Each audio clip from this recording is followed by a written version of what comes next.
My name's David Kemp. I'm an Associate Director at Turner & Townsend.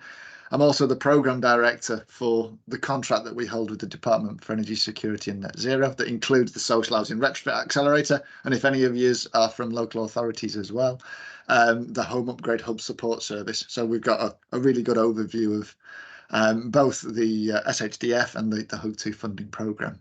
In a previous life, I was very heavily involved in social housing and local authority procurement, specifically around retrofit programs. So that's kind of why I get wheeled out from time to time when we are talking about procurement, and specifically procurement for retrofit. So yeah, as Jess mentioned, a relatively short presentation. I can go on, so hopefully one of the team will whip us if I start labouring the point. Followed by what I hope will be a relatively lively Q&A session. Procurement's an issue that seems to polarise opinion. It's either rubbish and horrible, or it can be really exciting and enabling. So hopefully we'll leave you in the latter camp at the end of this particular session, and it ain't too daunting. Okay, without further ado, navigating forward, aims and the agenda. So yeah, broadly speaking, looking at four main areas. So what is procurement? For those of you who are completely new to this, followed by some of the high-level principles of what makes good procurement. We'll look at some of the procurement routes that are open to you, and with a bit of a focus specifically on Wave 2.2 stuff as well. And lastly, we'll finish off with just a quick whizzle through the skills that are needed for good procurement. I keep pressing my keys and not the button. Apologies. Right, there we go. So what is procurement? We've got two definitions on the screen here. The first is from the Chartered Institute of Procurement and Supply, so CIPS. Your procurement teams, your colleagues that are involved in procurement on a day-to-day basis, they're likely to have CIPS accreditation. That's the qualification that the procurement professionals strive for and hope to achieve. And CIPS describe procurement as buying goods and services that enable an organisation to operate in a profitable and ethical manner. Basically, buying the stuff, whether it's a thing or a service, that you need as an organisation to do what it is that you do. So, that's it in a nutshell. When we're talking about public sector and other contracting authorities, so that's social housing providers, there is another focus to procurement, and we've called it out in bold here. It's something called value for money, or as it's currently described in the regulations, the most economically advantageous tender, MEAT. So we're doing all this other stuff, we're buying the things that we need, but we're also considering other things beyond just cold hard cash. So what is MEAT, or the most economically advantageous tender? It is that mix of quality considerations, the other things that your organisation wants to achieve, whether it's social value, whether it's apprenticeships, these kinds of things. You don't just have to focus on bottom line price ultimately. So yeah, we have to consider the most economically advantageous tender because we are contracting authorities. In general, when we're talking about the principles of good procurement, it's ideally achieved through competition. It's not always necessary. You might have heard of things like direct awards or single action tenders, where we go to market and basically say this is the contract and it's going to these people. 9 times out of 10, on balance, procurement is delivered via a competitive process of some description. Equally, in general, if you want to procure in line with legislation, whether that's local government or national, international procurement rules and regulations, no one wants to go out and procure in an illegal fashion. That's a given, isn't it? Again, for contracting authorities, including social housing providers, there are some additional things that we need to consider. So we've already mentioned the most economically advantageous tender, MEAT, or value for money. That is a key consideration for you. But equally, we have this concept of demonstrating proprietary and good practice. Ultimately, you guys are spending taxpayers' money. It's the public purse that's being dipped into for all these retrofit programs. We need to be able, at the back end of the procurement process, to be able to stand with our heads held high and say we awarded the contract to those people because it was the right thing to do, and here's the process that we followed. There's nothing dodgy in there. It's not just because the MD takes our director out for golf once a month. If we are scrutinised and audited at the back end of the process, everything's squeaky clean.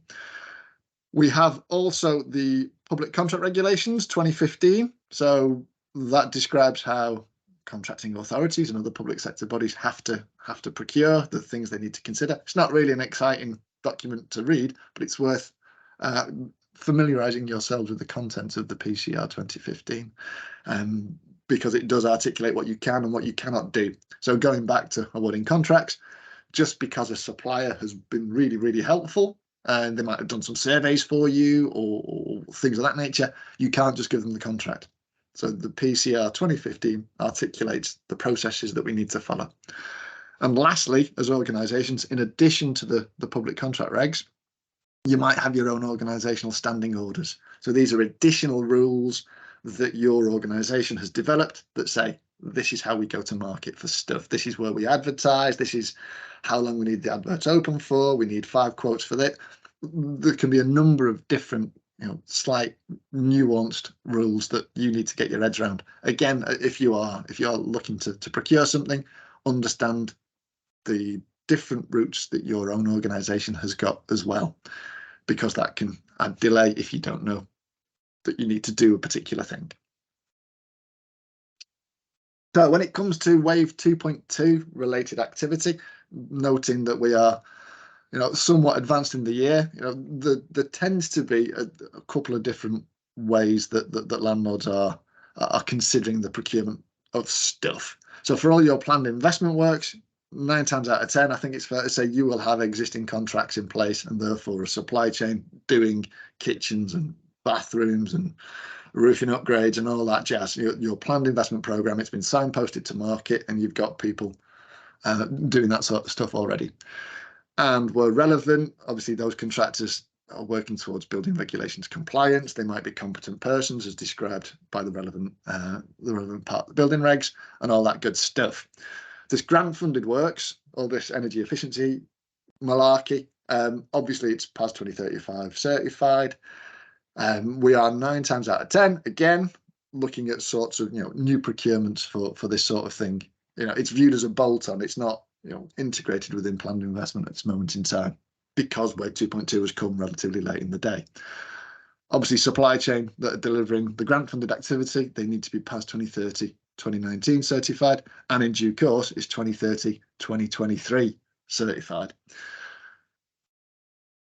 Where we are looking at delivering Wave 2.2, the initial reaction is, oh, we've got contractors in play right now, brilliant. Why don't we see if we can deliver the grant funded element through our existing contracts that we've got in place, because it's going to be quick, it's going to be easy. We've already got a relationship with these contracting organisations, and it just kind of makes sense. And on paper, it certainly does. However, even if we have a contract in place with an organisation that's delivering aspects of your planned investment programme, if we start chucking grant funded works towards them, they will still need to comply with PAS 2035. They will still need to then secure that PAS 2030 2019 or PAS 2030 2023 certification, in addition to the other things that they've got. If your existing contractors are 2030 certified for the likely measures that you're going to be installing, fine and dandy, brilliant, you've explored it, they are a viable route to market. If they aren't, however, you will have to look at ultimately a new procurement. We have seen examples where funded works were provided to existing contractors who didn't have the relevant things in place, and that's been picked up on, and ultimately funding hasn't been provided for those particular works that were delivered because they didn't comply with the funding guidance. So just caveat emptor, buyer beware. If you are going to look at using your existing contractors, make sure that they have the relevant certification and accreditation in place. So if we decide that we do need to procure something new, whether it's a planned investment program that incorporates energy efficiency, or whether we're just looking at Wave 2.2 through its own little lens, there are currently 4 main routes to market that are open to yourselves. I think it's fair to say, given the timescales that are associated with delivering any kind of grant funding, competitive dialogue procedure and negotiated procedure, they're kind of out. They take a long time to come to fruition. They're quite complicated, a lot of headspace needed.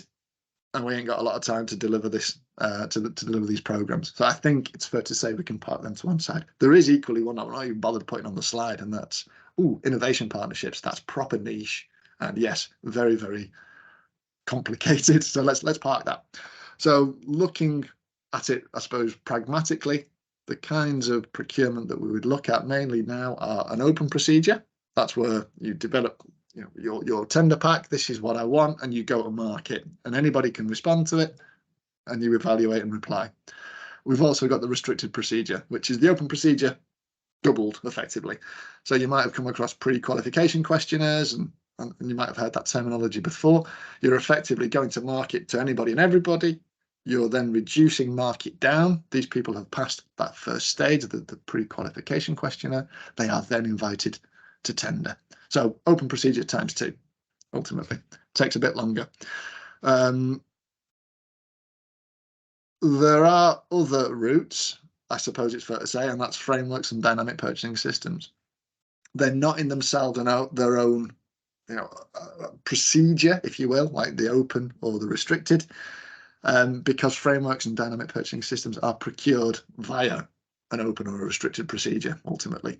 But these are routes to market that I think you would want to consider, certainly for Wave 2.2 activity. So if you're not aware of what these are, a couple of slides on frameworks and dynamic purchasing systems. I'll just call them DPS now because it's a mouthful.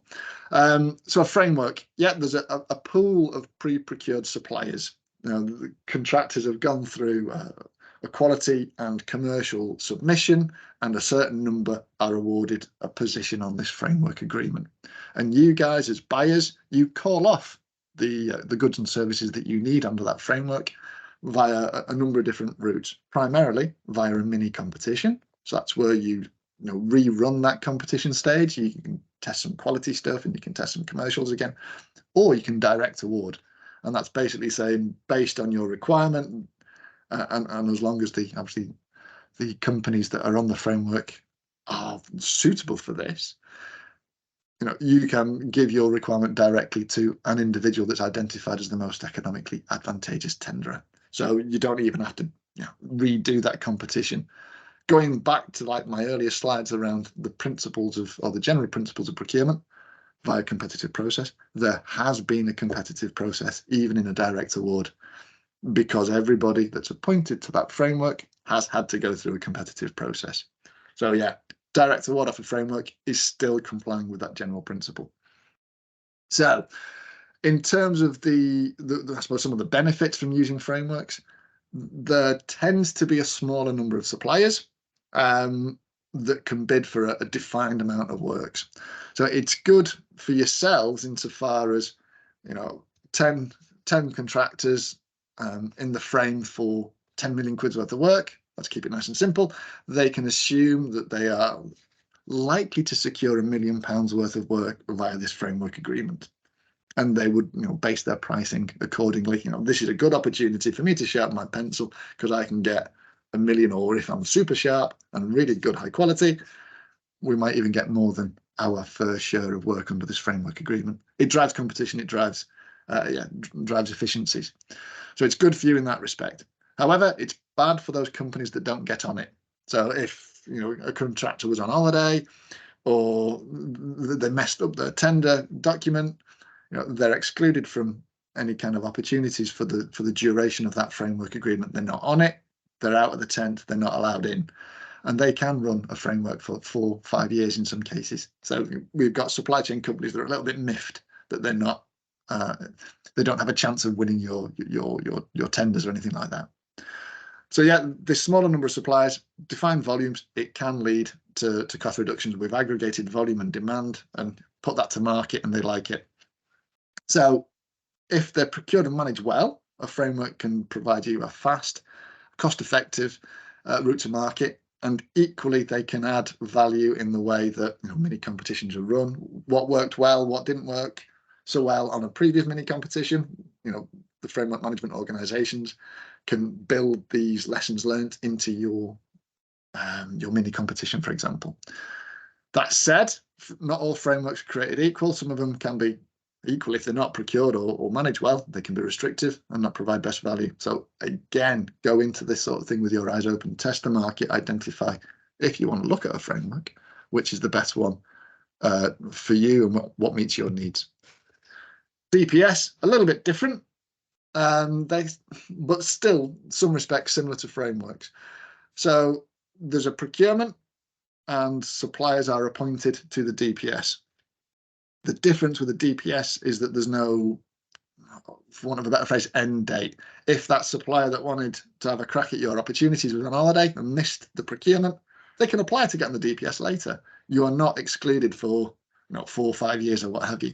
You have to demonstrate that you can meet the minimum entry requirements, and if you can, you get on the DPS.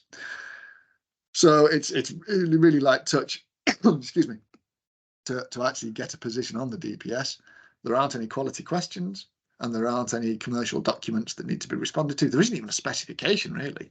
It's, again, can you meet these minimum entry requirements? Do you have PAS 2030 subcontractors? Are you 2035 certified? Well, you can't be certified to PAS 2035, can you? Apologies. Do you have PAS 2035 certified individuals that can do retrofit assessments and so on and so forth? You tick all those boxes, you're on.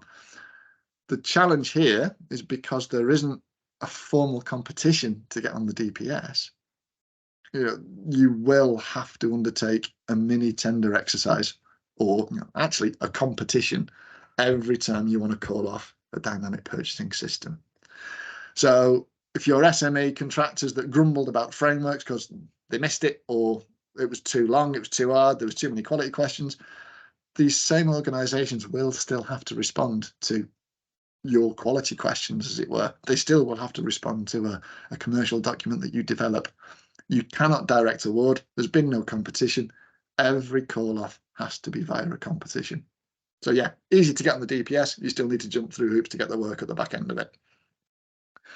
Now, the theory here is that because we're not restricting the number of entities that can get onto a DPS, it increases competition, and competition drives efficiency. It works in principle. Whether it works in practice is a different kettle of fish. However, even if it does deliver efficiency and it does deliver a lower cost for the works themselves, because you cannot exclude anybody on a DPS from bidding for your opportunity when you actually say, this is what I want, everybody on the DPS gives a price for it. And because a DPS doesn't have a maximum number of people that can be appointed to it, you can be effectively having to go through hundreds of tender responses to your requirement, and it can add a lot of time and effort in the evaluation side of things for you as buyers. So a framework agreement that's got, I don't know, 5 suppliers on it, the most number of submissions that you will have to wade through to appoint a contractor is 5. On a DPS with 150 suppliers on it, it becomes a lot more arduous. But again, I'll just reiterate this. If they're well managed, frameworks and DPS can be used to aggregate knowledge and best practice, as well as demand and volumes. So, there are other reasons why you might want to consider, these kind of route to market for you. In terms of the key documentation that's required, now this is applicable regardless of if you're going to market on your own, via your own open or restricted procedure, or whether you're going via a framework or a dynamic purchasing system. There are a number of different documents that you'll need. I'm just going to focus on the first 5 because householder agreements, they're only really going to be needed if you're doing a heck of a lot of work, either via the HUG program to owner occupiers, or your SHDF program has a lot of individual owner occupiers and leaseholders within your programs. With time constraint, we can come back to that later on if you want, through one-to-one support, if this is an area you really want to focus on. So first off, we've got the invitation to tender document. I think it's fair to say that everybody is going to market at the minute, and by everybody I mean you guys, the social housing sector. Everyone's going to market for the same stuff at the same time. So we've got contractors that are looking at all these different opportunities coming out. If your ITT, your invitation to tender, if it isn't clear, if it doesn't describe what you want, if it doesn't provide enough information around the opportunity, if it doesn't highlight anything weird and wonderful in terms of payment terms or contract breaks, extensions, all that kind of jazz, market will take two potential views of your opportunity. They'll either look at it and go, by heck, this is ambiguous, it's all over the place, these people don't know what they want. Ooh, this is an opportunity for us to make a load of money. This is brilliant. We'll tender for this and we can rate build afterwards. It's fine. It's brilliant. It's an opportunity to make hay. And that's obviously not good for you.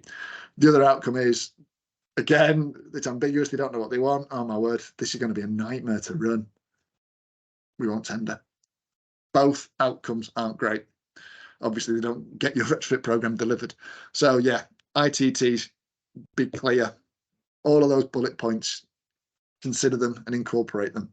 Give as much information as possible to help sell your opportunity to market. It's a seller's market at the minute. So make your project as desirable as possible.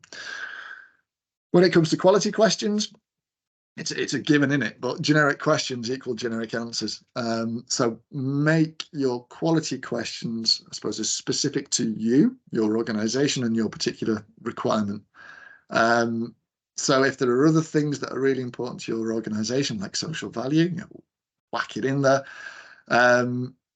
If we make the questions forward-looking equally, so that the contractors need to think about your particular scheme, your particular circumstances, that helps to develop the future performance management framework that you want to follow. If you're asking contractors, tell us what you've done over here in the past on someone else's scheme, it's all really good and it gives you a load of background information, but it doesn't tell you what they're going to do for you on your particular project next week, how they're going to help your residents get into meaningful employment, how they're going to minimize waste to landfill on your scheme. There are all this kind of stuff, forward-looking things that enable you to hold contractors to account once they've been awarded. Tender submissions are appended to contracts, so this becomes a contractual document at the end of the day. They said they were going to do this, it's in the contract. You don't do it, you've got a mechanism to I suppose encourage them to do so. Equally on quality questions, come on, let's weight things sensibly. If you ask for the moon on a stick around social value but give it 2%, you're not going to get any social value out of the scheme. So yeah, let's consider an appropriate weighting for the different things that you want contractors to tell you about. When it comes to specifications, again, clarity is useful. So in terms of what it is that you want, we need to be as clear as possible to enable this apples with apples comparison, where we're talking about things like, I don't know, heat pumps, performance standards or outputs are something that's quite useful. So rather than just saying install an air source heat pump in this property, that's good. Install an air source heat pump with a seasonal performance factor of 3.5 at 55-degree flow. Supply chain know the level of performance that you expect as a minimum and the kind of works, the considerations that they need to take into account to deliver that. So their pricing is more accurate and it's comparable across the board. So yeah, performance standards are useful and very useful in this instance. Equally, if there are specific things that you want, and I always like giving the example of copper pipework here. If you want copper pipework, if it's in your standard heating spec across the board, put it in your retrofit spec as well. Tell contractors that you want copper. Otherwise, you're most likely to get push fit. Not wrong with that, but from a robustness and longevity perspective, if you've made the decision that, bang, it's got to be copper, tell them it's got to be copper. As well as the stuff, the things that you want the contractor to do in terms of works, there are other things that you can consider. So if, going back to this household agreement thing, if you want the contractors to be responsible for signing households up to this, or reading documents and then proving that they've read them and understood them, put that in the spec as well, because that takes time, it takes effort, and it's something ultimately that the contractors need to price for. Also, behaviours. This isn't just about the boxes that installers are putting into properties, it's how they behave on site as well. If it's included within the specification, appended to the contract, you've got them. You can hold their feet to the fire if they're not doing as you requested in terms of parking on people's gardens or playing music and all that jazz. It's behaviours too. When it comes to commercial documents, less is definitely not more. So what we want here is a certain amount of granularity that helps you as buyers to manage and maintain that contract management going forward, commercial management. If you've got a price for, installing, let's go back to the air source heat pumps. Install a heat pump and it's £6,000 and it includes everything. If you don't know, broadly speaking, the split between the box itself and the other key components, the materials required, it becomes very difficult to negotiate and agree reasonable and legitimate price increases. If price of steel goes up 50% and the contractor turns around and says, we need a bit more cash for this, else we're not going to be able to deliver it. And you don't know, broadly speaking, how much steel is within the rate, how can you have that meaningful conversation around what is a legitimate increase? Price increases is a case in point. I think it's worth highlighting as well. If we are saying fixed prices as part of the tender, again, be mindful that the inflationary risk will be priced in at the front end by a contractor. If it's fixed price as part of your tender and inflation dips, you're still stuck. You've got the rates that were submitted at that tender stage. So always be wary about pushing or enforcing fixed prices in certainly a really volatile inflationary market, because ultimately it could come back to bite you. So we got granularity, but again, we don't want too much granularity. If we're asking contractors to price widgets and grommets and screws and bolts and stuff, no, there's a sweet spot, and I think we can be sensible about understanding and identifying what that sweet spot is. And lastly, within the key documents is the form of contract. So again, how you will hold the contractor to account via the contract is a consideration for them when it comes to pricing. So going to market without ones or a proposed form of contract is not really good practice.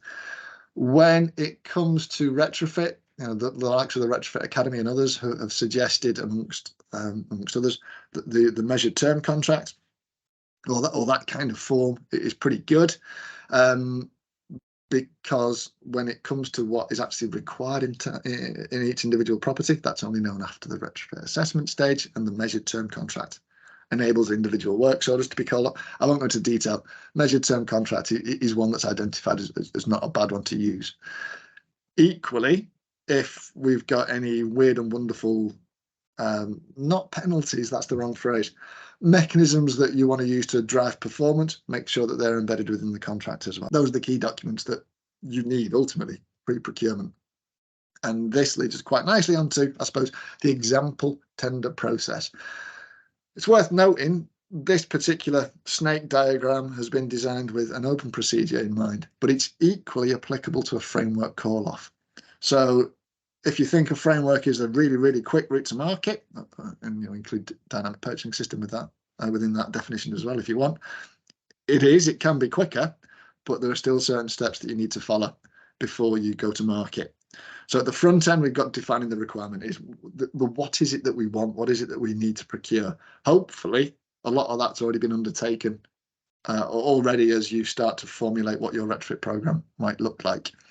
It doesn't necessarily mean I want 5 of these, 7 of those, and 6 of the other. It's broadly speaking, what are the outcomes? What are the things that we want to deliver from this procurement? We have then the formation of the procurement team, and this isn't just Joe and Sandra from procurement. This is a wider, more considered view of who is going to be impacted upon by the procurement decisions you make. So it could involve maintenance teams, it could involve neighbourhood officers, the people that are going to deal with your tenants around the stuff that's going into the particular properties.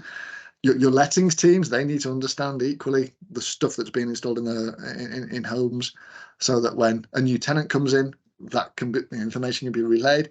It's a wider thing. It's not just the mechanics around procurement. It's everybody that's impacted upon or has an interest in the outcome of this particular procurement. If this is what you want over here, and you go to market and say, here, market, contractors, this is what we want to deliver. Can you do it? And they all turn around and say, no. Oh, right, okay, we need to go back to the drawing board. It could be because of capacity. It could be because of capability. It could be because of unrealistic time frames. There's a whole host of stuff that you won't know until you ask market. And by market, I mean, contractors and service providers. If you're only asking market when you've issued your ITT, you spent a lot of time and effort going through a procurement process that might deliver no outcome. So market engagement before you go to market is pretty important. We've then got the development and the finalisation of all those tender documentations that we talked about earlier, and equally your evaluation criteria, how you're going to score the different bidders, your weightings and all that kind of stuff. You then issue the ITT, contractor supply chain submit the responses, you evaluate it. There might be some clarifications. That's not quite clear. I don't understand that. That happens more often than you'd think. And then you've obviously got the final evaluation, which then spits out the preferred bidder at the back end of it, and you award your contract. In terms of timescales, these are very, very indicative. So my snake's now linear, and I've condensed a few of the boxes. That pre-procurement stage, ideally, the longer the better. I'm not going to go into timescales for the defining the requirement or the forming the team, because how long's a piece of string ultimately? How big, how complex is your organisation? How many different people you need to engage with? How long will it take to undertake stakeholder mapping to form that team? You might already know this, you might not, but ultimately that's quite a hard one to put a time frame on. When it comes to market engagement, however, you're looking at between 2 to 4 weeks. The more questions that you ask of market, and that could be via presentations or webinars or individual telephone calls, all in a transparent fashion, obviously. You've got to give them time to respond to your questions and think with a considered response. So broadly speaking, between 2 to 4 weeks for that market engagement stage. And then you've got the development of the ITT, and this really, really, really does vary. So if you've got capability and capacity within your team, if you've got technical experts that can write that works specification for you, 4 weeks to 4 months, you might have to go to market to identify technical consultants that can write you an air-source heat pump install spec if you haven't got one. So that's a really, really, really known unknown at this stage. There are ways in which frameworks and dynamic purchasing systems can support in this one. They may well have standard documentation, template specs that you can amend. I would suggest you should amend to meet your needs. Equally, quality questions that are a really good, robust starter for 10. They, through continual market engagement with the framework contractors, if it's a well-managed framework, that is, can shave weeks off this. So, be mindful that these are, I suppose, relatively conservative and depressing numbers, which we can always shave back. When it comes to the procurement stage, again, if you're looking at an open procurement, the procurement contract regulations, the public contract regulations define that if it's over a certain value, you've got to procure in a particular way. So an open procurement, broadly speaking, once you've done all that pre-procurement stuff and you launch your tender, we're looking at 6 to 8 weeks for that launch and run stage. If we're calling off a framework, that can be reduced between 4 to 6 weeks on average, because you want to give supply chain sufficient time to respond in a considered fashion. So that's a little bit quicker. And then that evaluation period can be between 2 and 4 weeks. So don't undercook evaluation. If you're getting a lot of tenders back and there's a lot of commercial information that you need to go through, and equally a lot of tenders that you need to respond to, all the quality questions that need reading, you've got to coordinate diaries for your moderation sessions, quite a bit of time. Don't underestimate the evaluation side. If we're talking direct award under a framework, that is even shorter still, 2 to 4 weeks as a rule. Not instantaneous. You still need to be able to assure yourself that the direct award complies with the regulations. The contractor is the most economically advantageous and all of that good stuff. So yeah, direct award isn't like that. There's still a time frame attached to it. When it comes to awarding, between 2 weeks and 2 months. If we are going through a process that requires what's known as a standstill period, so before everything's publicised and announced, and we're going to go with these guys for our works, 10 to 13 days worth of standstill is often used, and that's where you want to give the contract, but you can't say it just yet. So we've got a minimum period of time there. But equally, to actually get that contract signed, this is where, depending on how robust, how transparent all the other bits of your procurement were, there might be some toing and froing between your legal department and the contractor's legal teams around actually getting that contract signed and getting ink on the piece of paper. It can take a while as well. Whether or not your contractor and you are prepared to operate at risk will vary from organisation to organisation. But in all cases, it's preferable to have a piece of paper signed before any work start. So coming to the back end of this now, you'll be pleased to learn skills for good procurement. They're all important ultimately. However, if we're going to call out two of these 5 skill set areas, I do the ones that we put in a box here. So stakeholder management. This is really, really important throughout the process. All that stuff at the front end, defining the requirement, forming the team. Stakeholder engagement and stakeholder management enables you to build those relationships with all the different people that have a legitimate interest in your procurement, and make sure that we're all pulling in the right direction. Equally, stakeholder management with tenants as you're delivering the works, with contractors. Being able to manage individuals and stakeholders ensures that your procurement will be set up appropriately, but equally when it comes to delivering the contract, it will be as smooth as possible, and challenges, issues and disputes are resolved hopefully before they become real issues. So that's one. The second one's contract management, and again, this is more of a personal bugbear, and it goes back to the quality question side of things that we talked about earlier. We lose as a sector so much added value by not managing our contracts well. So we go back to that social value thing. We asked for the moon on the stick, we weighted it appropriately, and the contractor replied with a really good response. This is what we're going to do for you on your job, and it's going to be amazing. If we then don't manage the contractor, if we don't make them or encourage them or reiterate that they've got to do this sort of stuff, I've said 9 times out of 10 a lot. In many cases, that won't get delivered because they're busy delivering the actual works that you want. You're busy making sure that it meets the spec, and it does. It's brilliant, and everyone's happy. Things fall through the cracks. Active contract management means that the things that are really important to us stay really important to us and get delivered. To a certain extent, in relation to those quality outcomes and most economically advantageous tender type considerations, frameworks and DPS can support with this. So where you might be a little bit reticent to sanction a contractor that's doing really well in all areas, apart from waste to landfill, one of your key performance indicators around the environment, framework management organisations might take a slightly different view. You don't want to boot them off because they're doing brilliantly.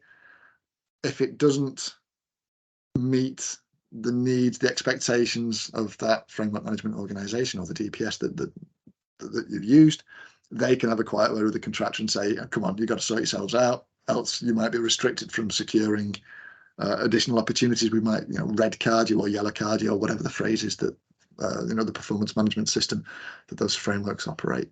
They can be your bad cop, as it were, in this sort of thing. But please, we've asked them to do stuff. Let's make sure they're doing it. In relation to Wave 2.2, and this goes back again to our pre-procurement activity, yourselves as prospective applicants, you are expected to have undertaken some market engagement. The application requires you to be able to demonstrate that you know where you are in terms of market pricing, what's happened. With confidence the timelines around your procurement. So, your procurement team can procure it. Supply chain can respond. They have got, the relevant people, the subcontractors in place to do what needs to be done. And that's the last one, that supply chain capacity point. The organisations that you're likely to approach have confirmed and are willing. They know it's coming.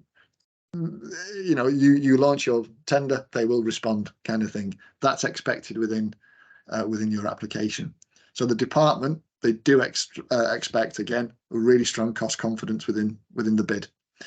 So engaging with market is really quite helpful. You can even procure at risk, but that becomes a slightly different consideration, which we won't cover here. we could talk about in more detail in one-to-ones or drop-ins in future. So yeah, you really should be going and speaking to market, whether it's via a framework, a DPS, or directly, before your application gets submitted.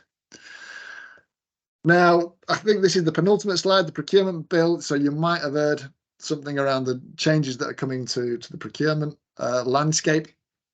There's a few key points that I've whacked on the slide here, but the first one is the most important, and that's it's likely to come into force in October 2024.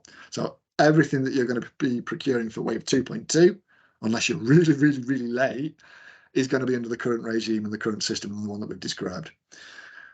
Regardless, when it comes to the new regime, there's not a massive amount that's I think fundamentally different. They've changed the concept of most economically advantageous tender to most advantageous tender.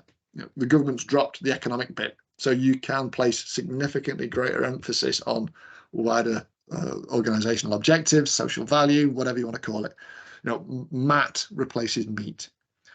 The procurement routes that were on an earlier slide, open, restricted, and so on and so forth, they've been done away with equally, and they will be replaced with direct award, a single stage competitive tender, effectively your open procedure, and this really weird one, the third one, which is called competitive tendering with flexibility, or the competitive flexible procedure.